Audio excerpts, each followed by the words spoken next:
Continuamos en la mesa, tenemos dos expositores. El primero, el profesor Óscar Mejía Quintana. El profesor Óscar Mejía es titular en la Universidad Nacional de Colombia, generación 125 años, tiene tenencia del cargo. Se desempeña en la Facultad de Derecho, Ciencias Políticas y Sociales. Fue también profesor asociado de la Facultad de Derecho de la Universidad de los Andes.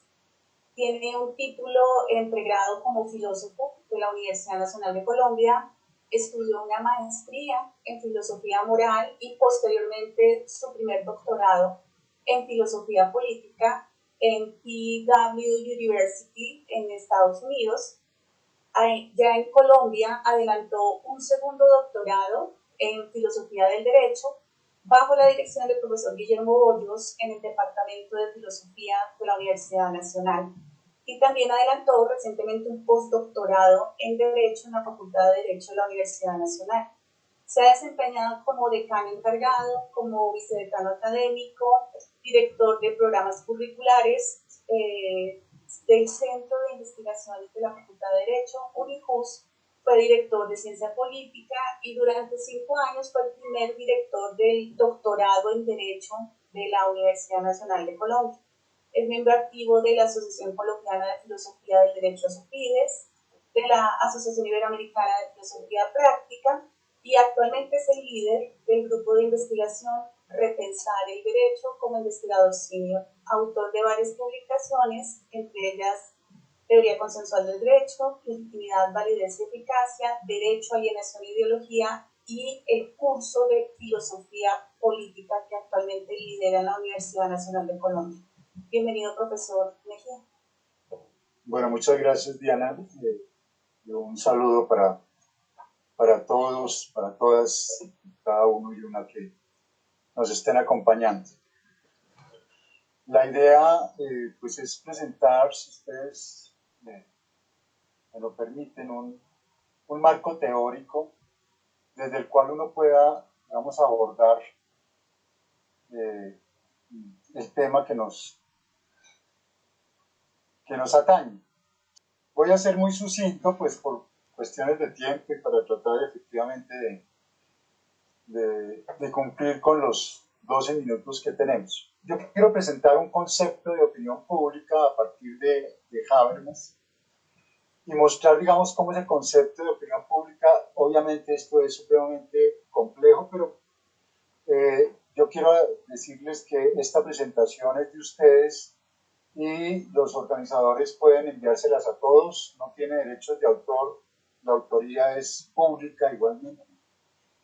Y pues ya podrán ustedes, digamos, acceder a ella en términos como más amables y más lentos. Habermas en un momento dado recoge en Facticidad y Validez, que es su último libro, que es su teoría del Estado Democrático de Derecho, lo que llama modelos normativos de democracia. Muestra que hay 3 grandes modelos normativos de democracia que él está planteando como referente para el juez constitucional inicialmente. Ya después en la inclusión del otro le da un giro y, digamos, le da una connotación mucho más universal.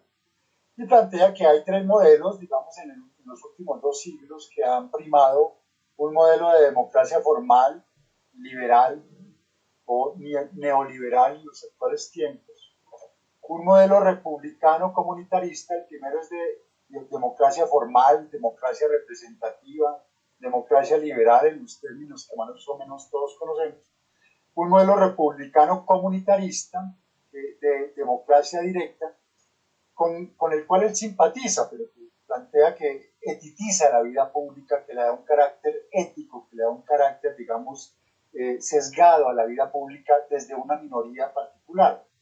Por tanto, él va a plantear un tercer modelo, un modelo que él va a llamar de democracia radical.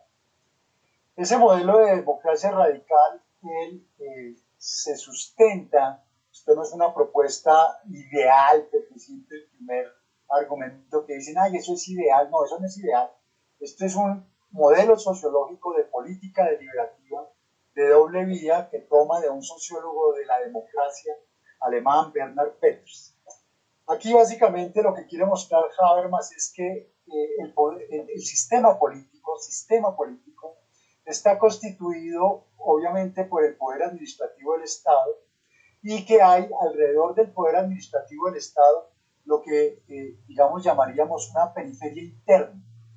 Y esa periferia interna es la sociedad civil kantiana, que es básicamente Niklas Luhmann y la consideración de que en últimas el Estado, y ustedes lo pueden ver hoy en día, se nutre solamente de esa periferia interna, que son básicamente los sistemas sociales, los gremios, ¿sí? Los actores jurídicos de la sociedad civil, ¿sí? Los más relevantes, eh, eh,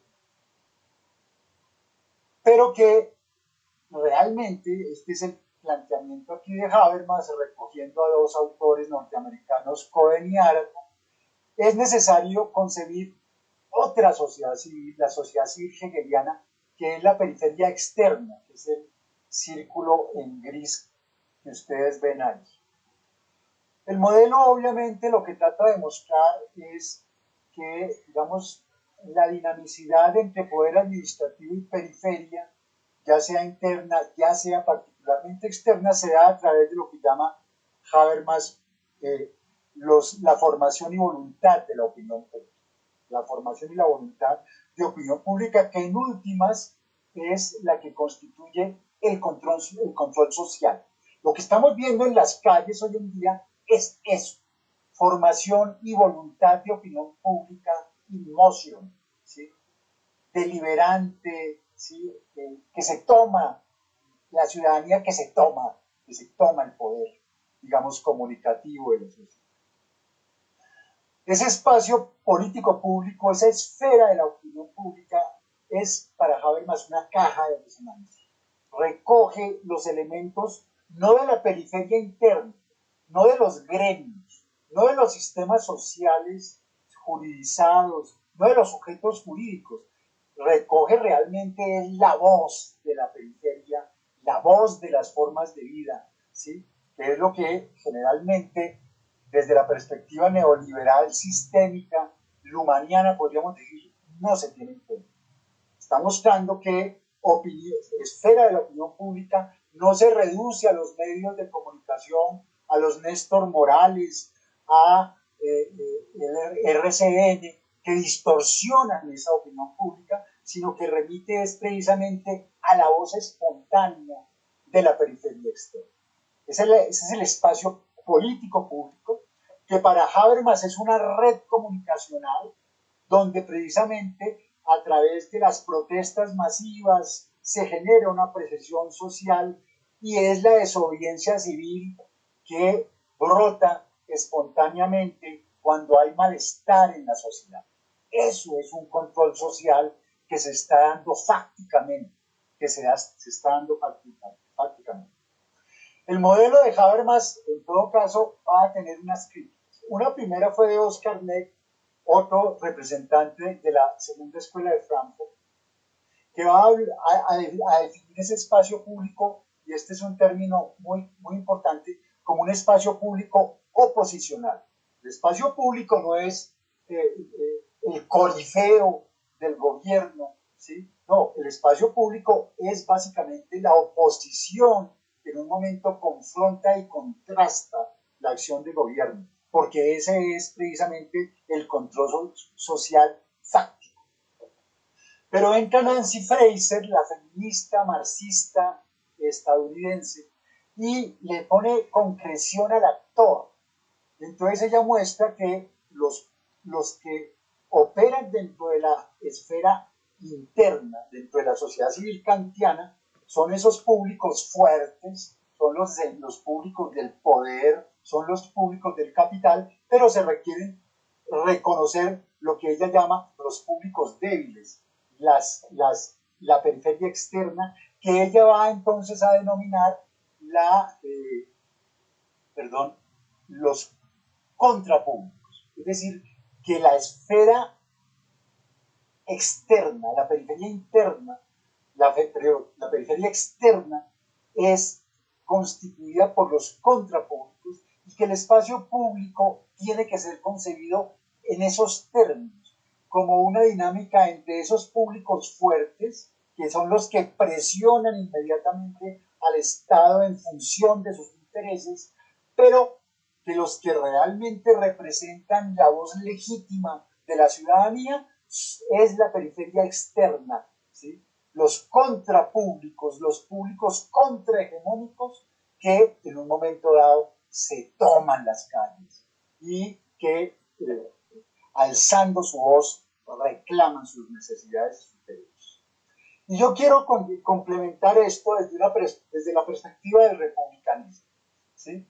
El republicanismo es un paradigma político que confronta al liberalismo desde el comienzo. El liberalismo no acepta la desobediencia, solo acepta la desobediencia al tirano, pero no la obediencia a la ley. El republicanismo siempre alzó la bandera de la desobediencia al soberano y a la ley. Y a la ley. Y hay tres grandes tradiciones republicanas: el neorepublicanismo anglosajón, el postrepublicanismo francés y un tercero que es el que yo quiero rápidamente abordar, el republicanismo radical irlandés, ¿sí? Que es el que recoge Philippe Petit en su libro. No voy a tratar, digamos, el republicanismo de Hannah Arendt, pero también voy a poner de presente que Hannah Arendt se inscribe dentro de esta tradición republicana. El republicanismo de Petit va a plantear frente a la libertad negativa y frente a la libertad positiva la libertad como no dominación, la libertad contra los poderosos, la voz del pueblo contra los poderosos. No importa cómo se, porque pueden ser de izquierda o pueden ser de derecha o pueden ser de centro. El punto es que el poderoso entra a imponerle a la sociedad sus procesos hegemónicos, y el republicanismo lo que rescata es oponerse a eso. Diana, cuando me tengas que interrumpir, interrúmpeme porque yo no estoy viendo tu linda sonrisa para parar. ¿Sí? Y ese republicanismo radical va a plantear dos modalidades. Creo que tal vez que con esto cierro. Una es la democracia disputatoria. El republicanismo es ciudadano. El republicanismo es respetuoso, ¿sí? de la institucionalidad. Pero el republicanismo le exige al Estado que cumpla sus derechos. En el momento en que el Estado no lo cumple, en el momento en que el gobierno no lo cumple, ¿sí? Entonces pasa a la modalidad de democracia contestataria. Y eso es lo interesante del republicanismo. ¿Sí? Reclamos a la autoridad, no respetuosos, porque uno a la autoridad le puede hacer los reclamos como quiera. ¿Sí? Del presidente para abajo es un subalterno de la ciudad, de un ciudadano. Todo el Estado es subalterno de un ciudadano. ¿Sí? Democracia disputa todos. ¿Sí?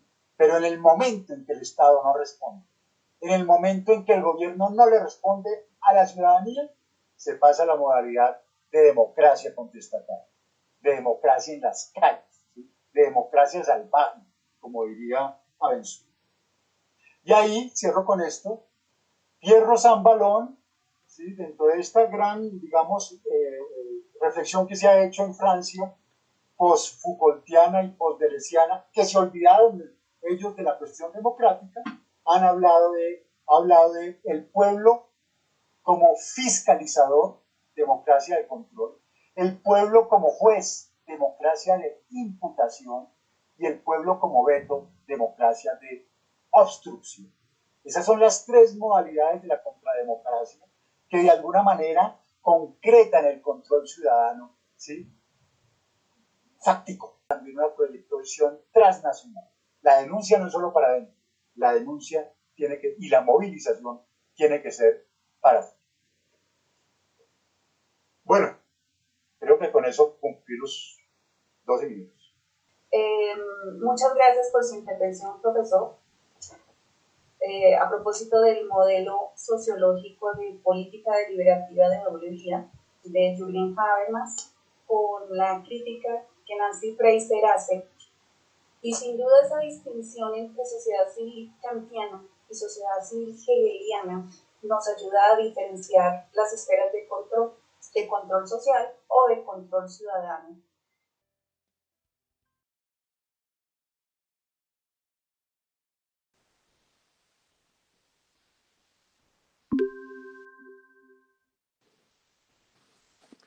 Me permito entonces presentar a continuación a la profesora Diana Hincapié. La profesora Diana es doctoranda en Derecho de la Universidad de la UNAL Colombia y Universidad en España, doctoranda en Bioética del Instituto de Investigaciones Bioéticas de Monterrey, México, y magíster en Derecho Constitucional con pregrado en Derecho.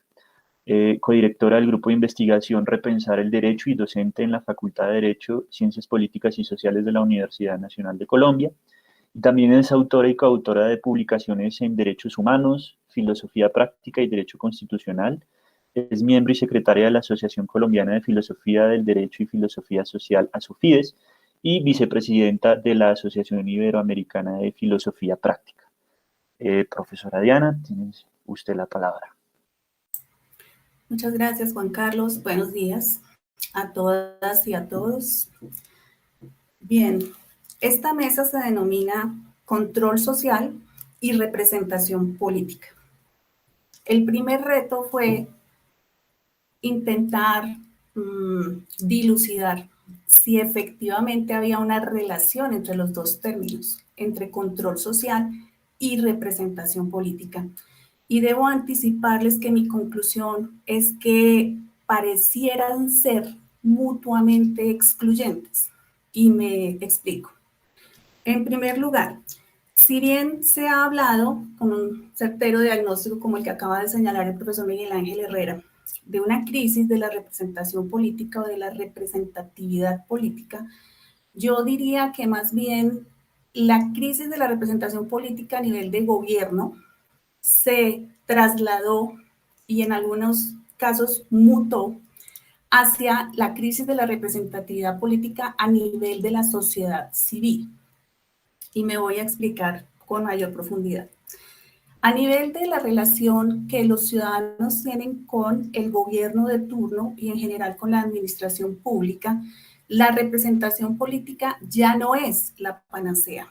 Desde mediados del siglo XX, la segunda mitad del siglo XX, se han generado algunos cambios relacionados con lo que algunos teóricos en administración denominan la posburocracia. ¿Qué quiere decir esto? Pasamos de la era de la burocracia, de la era de la verticalidad, de las jerarquías, de la defensa de lo público en términos de competencias, funciones, atribuciones, facultades de algunos funcionarios públicos o servidores públicos y transitamos hacia la posburocracia. En el paradigma de la posburocracia, lo que se pretende es precisamente superar la anquilosada, obsoleta organización de corte formalista y estadocéntrica de la burocracia. Ese burócrata, no en sentido hegeliano, que considera que es el dueño de los recursos públicos y que es el dueño, por ejemplo, de la oficina o de la ventanilla.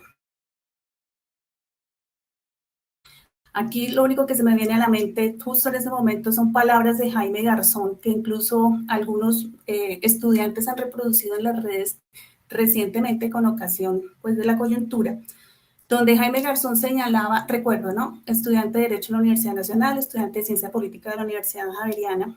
Jaime Garzón señalaba que les dicen funcionarios públicos, pero no le funcionan al público. Bien, después les dijeron servidores públicos. Ni sirven, ni tienen vocación de servicio, ni tienen noción del valor de lo público. Para superar todos estos esquemas, básicamente jerárquicos, centrados en el Estado, de carácter formalista, donde la ciudadanía era absolutamente irrelevante, pasamos a los paradigmas postburocráticos. En el paradigma posburocrático es muy importante señalar que pasamos de una centralización o de un estadocentrismo a un socialcentrismo, es decir, a estar centrado en lo social. Y quiero recalcar lo siguiente, el lenguaje común para el control social en términos de la posburocracia es el lenguaje de los derechos humanos. Los derechos humanos han tenido tradicionalmente muchas críticas, desde los que los desconocen y lo etiquetan como liberales, hasta los que, como en el caso del sociólogo inglés Stephen Lux, a través de las 5 fábulas sobre los derechos humanos, nos muestra cómo es difícil defender el discurso de los derechos humanos en lugares como utilitaria, proletaria, comunitaria, libertaria, que tal vez el único lugar sería igualitaria, donde eventualmente podríamos hablar de derechos humanos. Es importante tener claro que en la posburocracia el centro es la sociedad, no el Estado, ni mucho menos los burócratas, y segundo, el lenguaje de derechos humanos. Pese a todas las críticas sobre los derechos humanos, hay que reconocer que son y se han convertido y tienen el potencial de un lenguaje universal.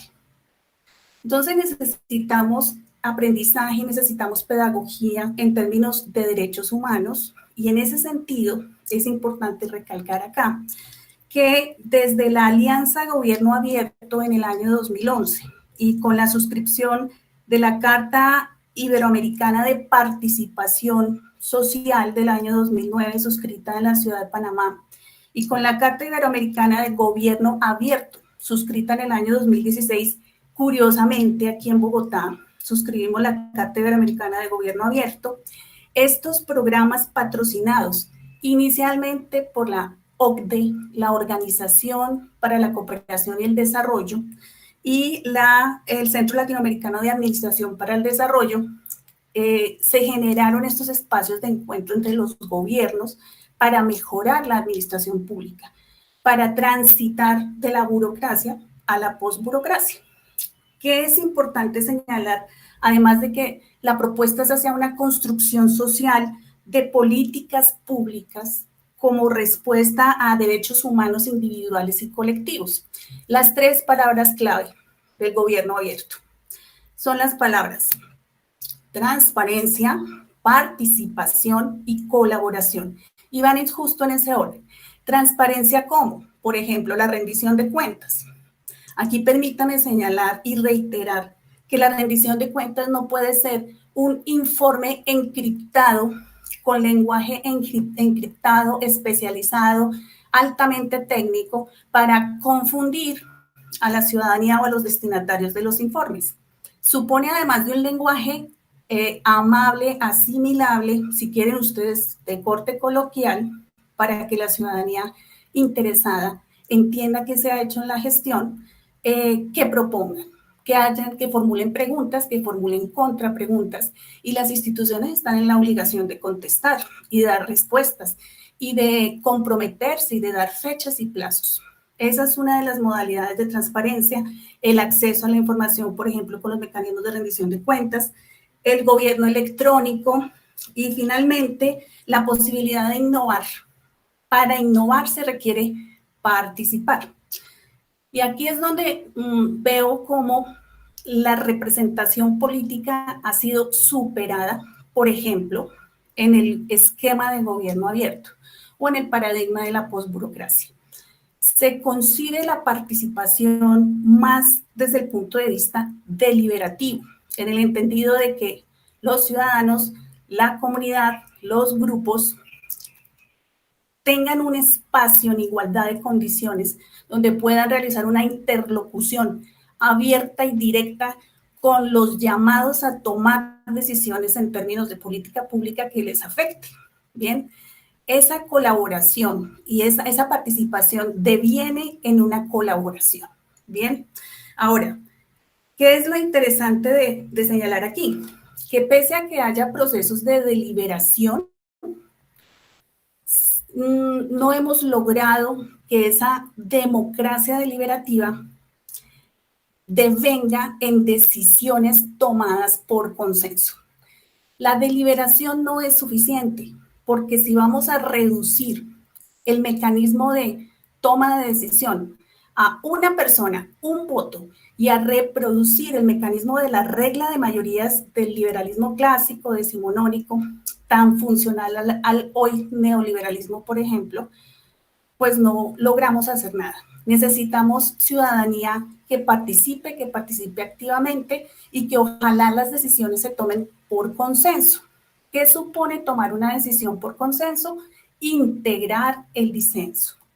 Es más, no ha de reconocerse ni llamarse líder a quien no sea capaz o tenga la habilidad, el compromiso, el don, el talento, como le quieran llamar, de estimular el disenso.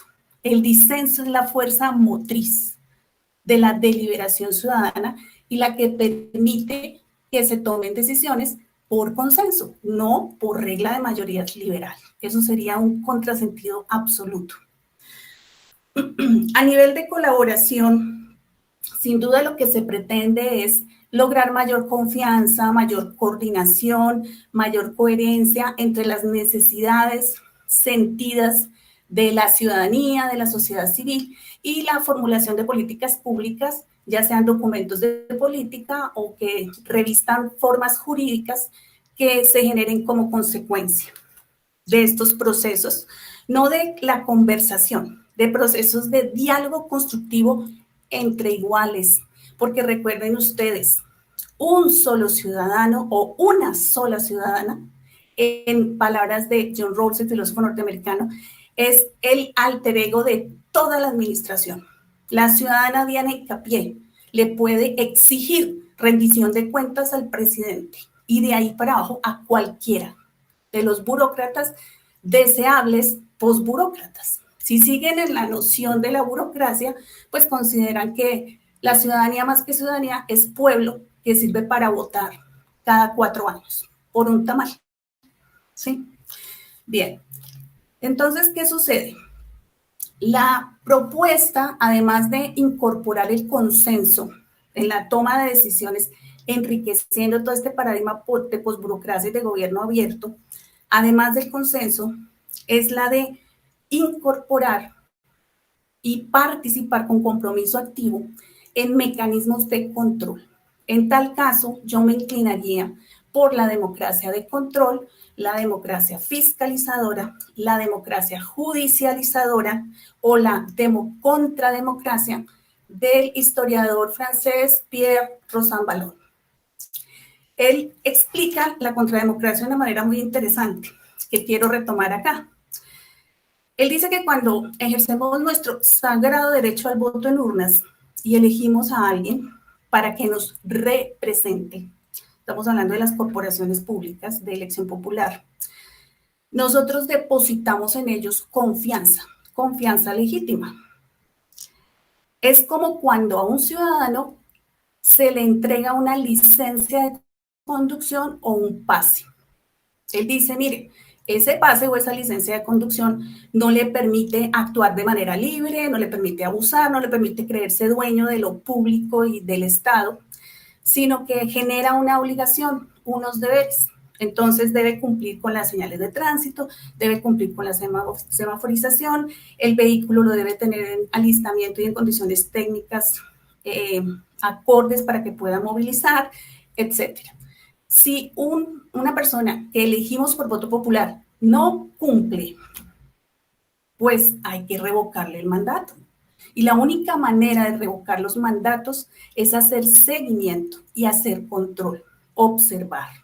Todo eso que hacen las IAS y que el gobierno se apropió, que con lo que coloquialmente se denominan las IAS, Procuraduría, Contraloría, Auditoría, y en general las que ejercen vigilancia y control, algunas secretarías a nivel territorial o superintendencias a nivel nacional, todas estas entes de control o incluso los entes de control de la rama electoral, como el Consejo Nacional Electoral, tienden a burocratizarse y no incorporan dentro de sus procesos de inspección, de vigilancia y de control a la ciudadanía. Entonces, ¿qué es lo que nos toca hacer? Propiciar espacios o escenarios desde la sociedad civil para hacer vigilancia, inspección y control. Y ahí sí, permítanme aclarar lo siguiente. La crisis de la representación política que está en el Estado permeó la sociedad civil. ¿De qué manera? Hoy día estamos viendo cómo la sociedad civil hegeliana, y retomo entonces la distinción de Cohen y Arato, de la sociedad civil hegeliana y de la sociedad civil kantiana. Hoy día la sociedad civil hegeliana, la del ciudadano de a pie, la del señor del rebusque o la señora del rebusque, ¿bien? Esa sociedad civil hegeliana hoy día se ha aglutinado en colectivos, ¿bien? Cuando los colectivos ceden a la tentación de crearse como persona jurídica, como sujeto jurídico, y en consecuencia suscriben una escritura o suscriben un acta y luego se registran como una persona jurídica, sindicato, agremiación profesional, colegio profesional, ONGs, organizaciones no gubernamentales, asociaciones, fundaciones, corporaciones, que se supone que todas tienen en común que no tienen el ánimo de lucro, sino que los une la utilidad común. Todas esas asociaciones, al adoptar mecanismos de representación al interior de las asociaciones, me explico, hay que nombrar una junta directiva. Si no tienen una junta directiva, no los van a aprobar como persona jurídica, no les van a generar un NIT y no los van a permitir incluirse dentro de la base de datos de entidades u organismos del sector, del respectivo sector. Al tener que nombrar una junta directiva, 5 personas, en general un número impar, para que tome las decisiones de la organización, la regla de mayorías es la que normalmente ellos usan para tomar decisiones. Sin ir más lejos, hasta hace poco, los presidentes de las cajas de compensación familiar eran vitalicios. Hasta que no fallecían de muerte natural, no permitían que hubiese, digamos, que generacionalmente fueran sustituidos con ideas nuevas. Bien, las personas que suelen crear corporaciones, asociaciones o fundaciones, así no tengan ánimo de lucro, se quedan ahí como fundadores en las juntas directivas.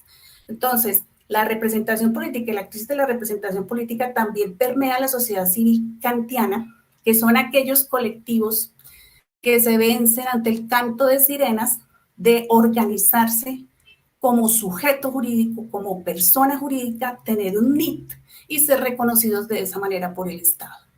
Hay una desconexión, creciente desconexión entre la sociedad civil del hegeliana, del ciudadano de a pie, y las organizaciones sin ánimo de lucro, fundaciones, sindicatos, asociaciones, colegios profesionales, organizaciones gremiales, ONGs, que se distancian, toman una distancia de la sociedad civil hegeliana, ¿bien? Y no la involucran ni en la deliberación, ni en la decisión, ni en la toma de decisiones. Luego, hoy día, hay personas, ¿sí?, que no se sienten representadas, que no consideran legítimos ni al gobierno, ni a los miembros directivos o voceros de estas organizaciones de la sociedad civil kantiana.